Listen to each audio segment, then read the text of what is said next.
자신이 돌봄 서비스를 제공하던 노인의 돈 천여만 원을 몰래 가로챈 요양보호사가 적발됐습니다. 이 사실은 돌봄을 받던 노인이 숨진 뒤에야 드러났는데 노인 집에 직접 찾아가 돌봐주는 재가 돌봄 서비스 전반에 대한 점검이 필요해 보입니다. 이도훈 기자가 취재했습니다. 경북 북부 지역 한 요양보호사가 자신이 돌봄 서비스를 제공하던 노인 계좌에서 몰래 돈을 빼가기 시작한 건 지난해 11월. 처음 500만 원을 인출하고 다시 일주일 뒤 추가로 500만 원을 더 인출하는 등 넉 달 사이 모두 9차례에 걸쳐 1,400만 원을 가로챘습니다. 일부는 강원도 정선 카지노 인근의 현금 인출기에서 빠져나가기도 했습니다. 하지만 피해 노인의 아들은 이런 사실을 어머니가 돌아가신 뒤에야 알게 됐습니다.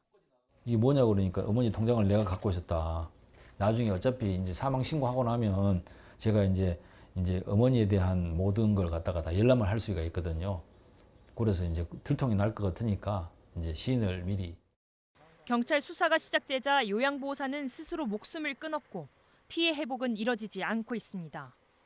노인 가정에 직접 방문해 돌봄 서비스를 제공하는 전국 재가복지센터의 경제적, 신체적 학대 발생은 증가 추세입니다. 지난 2022년 51건이던 재가센터의 학대 건수는 작년에 108건으로 2배나 늘었습니다. 건강보험공단이 돌봄 과정의 학대 여부를 적어도 6개월에 한 번씩 직접 확인하곤 있지만 인력 부족 등으로 사각지대가 적지 않습니다.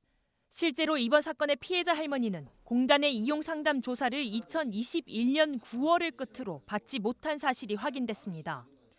학대 점검 담당자 1명당 조사 대상 노인이 200명을 훌쩍 넘다 보니 치매 등 중증 질환 노인에 대한 조사가 우선 이뤄지고 있는 겁니다. 요양보호사의 저임금 등 열악한 처우도 개선돼야 할 대목이라고 전문가들은 지적합니다.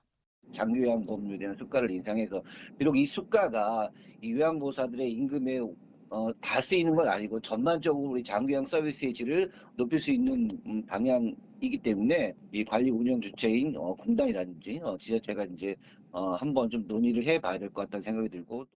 노인 인구 1,000만 명 시대. 재가 노인 돌봄 서비스 수요가 앞으로 더 폭발적으로 늘어날 게 분명한 만큼 서비스 운영 전반에 대한 점검이 시급해 보입니다. MBC 뉴스 이돈입니다.